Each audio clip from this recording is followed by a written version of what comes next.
साथियों नमस्कार। आज के हमारे इस वीडियो में मैं आपको गाय का जो पाचन तंत्र है उसके बारे में जानकारी देने वाला हूं। गाय और भैंस के पाचन तंत्र में कोई फ़र्क नहीं होता है, दोनों सेम से होते हैं। तो अगर आप गाय का समझ लेंगे तो उसी हिसाब से भैंस का भी समझ लेंगे। गाय के पाचन तंत्र की अगर बात करें तो उसमें कई अंग होते हैं, लेकिन आज के इस वीडियो में मैं आपको उसके पेट के बारे में बताने जा रहा हूँ। पेट, हम अगर हमारे पेट की बात करें तो वो एक ही होता है, स्टोमक, यानी एक ही थैला होता है जिसमें पाचन होता है। लेकिन गाय भैंस में ये थैले 4 हिस्सों में बने हुए रहते हैं, यानी यूँ कहूँ नॉर्मल भाषा में तो ये हिस्से 4 होते हैं। और उनमें से जो सबसे बड़ा हिस्सा होता है वो होता है रुमन, जो आप ये देख पा रहे हैं रुमन। यहाँ पर इसको मैं सही सेट करूँ तो ये रुमन है, जो सबसे बड़ा हिस्सा आपको दिख रहा है। ये रुमन जो है वो सबसे बड़ा हिस्सा होता है। ये जो रेड लाइनिंग मैंने की है ये रुमन है, सबसे बड़ा हिस्सा। और अगर रुमन की कैपेसिटी देखें तो कम से कम इसकी 100 लीटर की कैपेसिटी होती है। इतनी ज़्यादा कैपेसिटी रुमन की होती है, इतना बड़ा रुमन होता है। और इसे हम अगर देखें तो ये लेफ्ट हैंड साइड में होता है, यानी गाय की लेफ्ट साइड में। आपने देखा होगा कभी जब आफरा आता है तो पेट किधर से फूलता है? लेफ्ट हैंड साइड से फूलता है, यानी कि लेफ्ट साइड में रुमन रहता है और रुमन में ही गैसेस बनती है, और वो गैस जब बनती है तो आफरा आता है। तो सबसे बड़ा हिस्सा रुमन का होता है। लेकिन ये जो रुमन है वो छोटे बच्चों में विकसित नहीं होता है। 3-4 महीने का जब तक बच्चा होगा ना तब तक रुमन विकसित नहीं होता, उसमें छोटा होता है।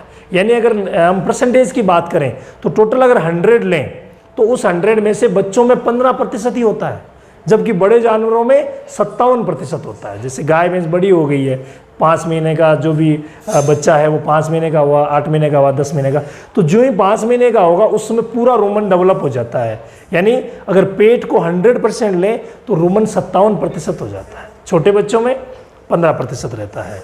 तो ये पहला हिस्सा सबसे बड़ा होता है, वो होता है रुमन का। जो भी पशु चारा खा रहा है उसे सर्वप्रथम रुमन में ही ले जाया जाता है, फिर वहाँ से फिर जुगाली के लिए आता है और फिर से रुमन में चला जाता है। रुमन में माइक्रोफ्लोरा होते हैं, सूक्ष्म जीव, जो कि सेलुलोज का पाचन करने का यानी भोजन को पचाने का काम करते हैं। और यही भिन्नता हम में और जानवरों में होती है कि उनमें माइक्रोफ्लोरा होते हैं, वो घास को भी पचा लेते हैं। हम नहीं पचा पाते क्योंकि हमारा जो पेट है उसमें माइक्रोफ्लोरा नहीं होते। तो सबसे बड़ा जो हिस्सा है वो रुमन जो आप देख रहे हैं। इसके बाद सेकंड एक हिस्सा और होता है जिसे हम बोलते हैं रेटिकुलम। ये रुमन 1 नंबर पर हम ले सकते हैं, रेटिकुलम को हम 2 नंबर देंगे, यानी 2 नंबर पर रेटिकुलम रहेगा। ठीक है, तो रेटिकुलम 2 नंबर पर रहेगा। और रेटिकुलम का काम क्या है? ये रुमन के आगे ये जो हिस्सा देख रहे हैं ना आप, ये यहाँ मैं थोड़ा सा अलग कलर ले लेता हूँ, ब्लैक तो ऑलरेडी है, ये कलर ले लेता हूँ। ये जो हिस्सा आप देख रहे हैं ये है रेटिकुलम। और रेटिकुलम के ऊपर से या अंदर से चारा जब निकलता है खाया हुआ, तो उसमें जितने भी कोई फॉरेन बॉडी है, जैसे लोहे की चीज़, कोई भी कंकर पत्थर वगैरह, ये सब इसके अंदर रह जाते हैं। अगर आप निवेदन करेंगे तो मैं एक एक पार्ट का आपको पूरा का पूरा विवरण अलग अलग वीडियो में समझाऊंगा, ये एक ही वीडियो में संभव नहीं है। तो सेकंड पार्ट हो गया, वो हो गया रेटिकुलम। ठीक है, और तीसरा जो पार्ट है, पहला रुमन, दूसरा रेटिकुलम, और तीसरा यानी कि भोजन रुमन में आने के बाद रेटिकुलम के थ्रू जहां पर जाएगा वो हिस्सा है ऊमेजम। यानी तीसरे नंबर पर जो पेट आएगा वो हम ऊमेजम को लेंगे। ऊमेजम तीसरे नंबर पर आता है। अगर यहाँ इस पिक में लें तो ये हिस्सा, ये देखिए, ये मैं थोड़ा सा कलर चेंज कर देता हूँ। ये हिस्सा जो है, ये हिस्सा जो है वो हिस्सा है एबोमेजम, ये सॉरी ऊमेजम। और ऊमेजम में जो मेनली काम होता है वो पेस्ट बनाया जाता है, यानी पानी जो है एक्स्ट्रा पानी को सोख लिया जाता है और भोजन को एक पेस्ट के रूप में बना दिया जाता है। और वो पेस्ट जो है वो आगे एबोमेजम में जाता है। एबोमेजम ही वास्तविक पेट होता है। चौथे नंबर पे आएगा एबोमेजम। ये एबोमेजम ही वास्तविक पेट होता है। यानी वास्तव में पेट यानी कि जो पाचन की प्रक्रिया को अंतिम रूप देता है वो होता है एबोमेजम। और हमारा जो स्टोमक है, हमारा पेट, उसी तरीके से एबोमेजम काम करता है। यानी हमारे पेट की तरह ही ये काम करता है एबोमेजम। इसमें पाचन होता है कंप्लीटली।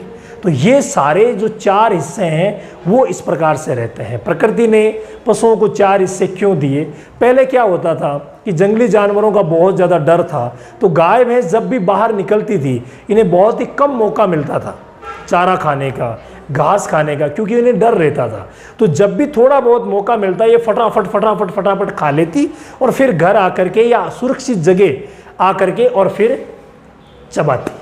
और उस चबाने की जो प्रक्रिया है उसे जुगाली करना कहते हैं। जुगाली से रिलेटेड हमने कई वीडियोस बनाए थे। जुगाली करने वाले जानवर कौन कौन से होते हैं, जुगाली कैसे करते हैं, ये सारी बातें हमने अलग अलग वीडियोस में बताई थी। फिर भी अगर कोई बात आपको समझ में नहीं आती है तो हमें कमेंट करें। आप सभी के कमेंट्स पढ़े जाते हैं, उनके अकॉर्डिंग ही आगे के वीडियोस होते हैं। तो जो भी चारों पार्ट मैंने अभी आपको नाम बताया है और लाइटली इनका जो काम बताया है, अगर आप कहेंगे तो इनके लिए हम अलग अलग वीडियोस बना देंगे जिनमें हम डिटेल में एक एक पार्ट को आपको समझाएंगे। तो ऊमेजम को हम लेते हैं एक अलग कलर में। ये हो गया आपके ऊमेजम ले हो गया। उसके बाद एबोमेजम, एबोमेजम जो कि ट्रू स्टोमक है। ये टोटल जो पार्ट होते हैं उनका बस 11% ही एबोमेजम होता है। और छोटे बच्चों में एबोमेजम की साइज जो है वो बहुत ज़्यादा होती है, यानी 49%। जब भी बच्चा जन्म लेता है उस समय लगभग 49% यानी आधा हिस्सा, पूरे पेट का आधा हिस्सा एबोमेजम होता है। तभी वो दूध को अच्छी तरीके से पचा पाता है। और रूमन उस समय सिर्फ और सिर्फ 15% होता है। जबकि बड़े जानवरों में रूमन जो है वो बड़ा हो जाता है, विकसित हो जाता है, तो टोटल जो पेट है उसका 57% हिस्सा ले लेता है। 57% रूमन अकेला ही। और बाकी जो है वो ये जो आप देख रहे हैं एबोमेजम सिर्फ 11% बचता है। और दूसरे जो पेट है, दूसरा नंबर और तीसरा नंबर, यानी रेटिकुलम और ऊमेजम, ये रेटिकुलम जो होता है वो 7-8% ही होता है। बड़े जानवरों में पूरे पेट का 7% होता है, तो छोटे जानवरों में 8% होता है। यानी ये जो है इसमें ज़्यादा बदलाव नहीं होता। इसी प्रकार से हम अगर ऊमेजम की बात करें तो ऊमेजम में भी ज़्यादा बदलाव नहीं होता। ऊमेजम जो बड़े जानवर हैं उनमें तो रहता है लगभग 27% के आसपास, यानी 25 से 26-27 तक रहता है। और जो छोटे हैं उनमें 28% के आसपास रहता है। यानी इसमें भी बदलाव नहीं होता छोटे जानवरों में, बड़े जानवरों में। लेकिन मेनली जो बदलाव होता है वो रूमन का और एबोमेजम का होता है। और इनमें भी मैंने आपको बताया बहुत ही ज़्यादा चेंजेस दोनों में होते हैं। दोनों में जो चेंजेस होते हैं बहुत ही ज़्यादा चेंजेस होते हैं। इसके अलावा हम यहाँ पर देखें तो शुरुआत होती है ग्रास नली से। हालांकि पाचन तंत्र हम अलग भी पढ़ सकते हैं। ग्रास नली जो आपको ये दिख रही है ये, इसके बाद ग्रास नली से शुरुआत होगी, ठीक है। और ये चारों पेट आएंगे, ग्रास नली जिसे हम इसोफेगस बोलते हैं। फिर ये चारों पेट आएंगे। चारों पेट आने के बाद स्मॉल इंटेस्टाइन आएगी, यानी कि छोटी आंत। उसके बाद लार्ज इंटेस्टाइन आएगी। तो स्मॉल इंटेस्टाइन और लार्ज इंटेस्टाइन ये दोनों ही प्रमुख हिस्से होते हैं। इन दोनों को मिलाने वाला जो बीच का जोड़ है उसे हम सिक्कम बोलते हैं। तो किसी अन्य पिक को लेकर के और हम आपको पूरा पाचन तंत्र समझाएंगे। इस वीडियो में हमारा उद्देश्य था पेट के बारे में, यानी कि जो पशुओं का पेट होता है उसके कितने हिस्से होते हैं। उम्मीद है आप समझ गए होंगे।